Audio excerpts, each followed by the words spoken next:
മുള്ളങ്കി പരിപ്പ് കറിയാണ് ഇന്ന് ഉണ്ടാക്കുന്നത്. 3/4 ഗ്ലാസ് പരിപ്പ് കഴുകി വെച്ചിട്ടുണ്ട്. 2 വലിയ മുള്ളങ്കി ചെറുതായി കട്ട് ചെയ്തത്, ഒരു സവാള കട്ട് ചെയ്തത്, ഒരു തക്കാളി കട്ട് ചെയ്തത്, 2 വെളുത്തുള്ളി ചതച്ചത്.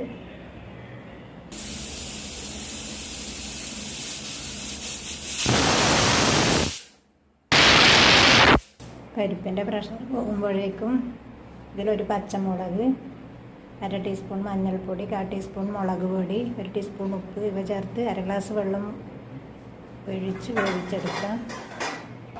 പച്ചക്കറി വേവുമ്പോഴേക്കും അതിനുള്ള അരപ്പ് തേങ്ങ, ജീരകം അരച്ചെടുക്കാം. തേങ്ങ പകുതി ഭാഗത്തിന് അരഞ്ഞാൽ മതി. പച്ചക്കറി മുള്ളങ്കി നന്നായി വന്നിട്ടുണ്ടെങ്കിൽ പരിപ്പ് ചേർത്ത് കൊടുക്കാം. തേങ്ങ ചേർത്ത് കൊടുക്കാം. കുറച്ച് നെയ്യ് ചേർത്ത് കൊടുക്കാം.